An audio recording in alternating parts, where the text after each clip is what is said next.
Bonjour à tous, mon nom est François Letarte, bienvenue sur ma chaîne JDRD30, une chaîne consacrée aux jeux de rôle sur table avec une vie de rôliste. Et je vais répondre à la question de coup critique, la grandeur de Battle Map idéale.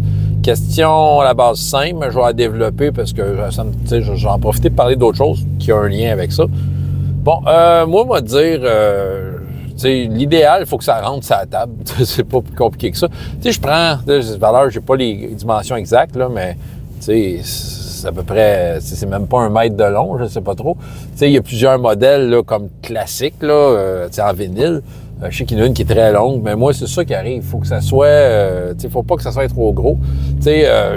Je l'utilise dans le centre parascolaire, hein, fait que, c'est ça. Puis, il y a beaucoup de choses sur les tables quand on joue, fait qu'il faut que la Battle Map puisse quand même avoir une place, mais pas trop grande, justement, pour pas, parce que, de toute façon, ça servirait à rien. Il y aurait probablement des objets dessus, ou du moins, ça prendrait la place d'objets. Ça rendrait la gestion de l'espace difficile sur la table. Donc, ouais, c'est ça. Je sais pas c'est quoi la grandeur exacte, là. Je me suis pas informé avant de faire cette vidéo-là.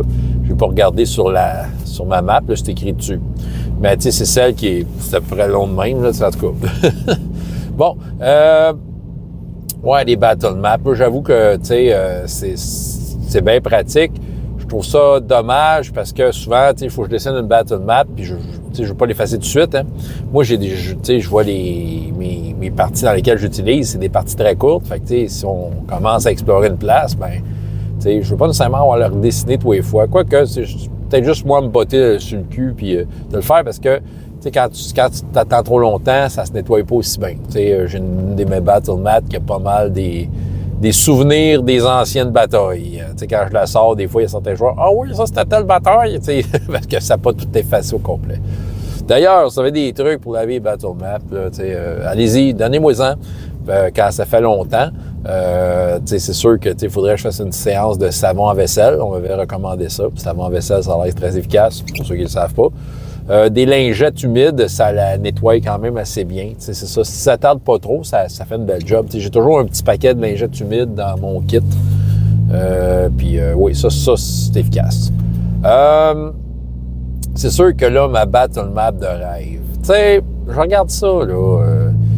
Je regarde ça, mettons, il y en a qui font des tables avec des TV dedans, des TV écran plat, tout ça, c'est une grosse affaire. C'est bien le fun quand c'est chez vous, en fait, quand c'est dans... T'es chez vous, ta table, ta gang, puis tu t'investis, puis tu fais ce genre de gugus-là. Mais moi, c'est sûr que la technologie va un jour exister, là. C'est clairement, dans les prochaines années, ça va sortir, mais j'ai hâte le moment où la battle map va être quelque chose que tu déroules, mais c'est un écran digital que tu roules, c'est ça. Tu déroules ça, puis tu uploads ce que tu veux dedans avec, c'est Bluetooth, là, genre, là, dans le fond, là, tu castes, c'est Wi-Fi, tu castes qu'est-ce que tu veux sur ta base, sur ce que tu as déroulé, c'est ça. C'est une TV déroulante. Clairement, ça va être probablement inventé pour autre chose que juste la télévision, là, comme genre un écran que tu déroules. C'est ça. Peut-être que ça va exister, peut-être que ça n'existera pas, mais ça serait une foutue belle idée. C'est ça. Parce que je me souviens, pendant le RPG A Day, il y avait comme une des questions qui parlait d'une technologie que tu rêverais qui existe. Puis moi, c'était comme des tokens qui auraient le même principe. En fait, c'est des tokens électroniques. Puis dans le fond, t'en as des piles, puis là, ils ont comme tous des numéros. Puis là, dans le fond, t'as un logiciel, une application sur ton téléphone, puis tu castes dedans des images qui apparaissent, puis voilà, voici le token, je pourrais avoir mes setups, j'aurais tout le temps mes mêmes tokens, puis là, étant donné que je fais plusieurs parties, bien, je pourrais avoir comme mes tokens assignés selon les parties, à la partie du mercredi, j'upload ça, voilà, les personnages ont leur token. Puis en attendant, ça fait, je sais pas si vous l'entendez, les minutes étaient sales. Bon, je reviens à mon sujet. Fait que, ouais, ben, quoi que c'est assis, là, je fais des bonhommes en papier, puis, c'est pas tant d'ouvrage que ça, en fait, c'est ça.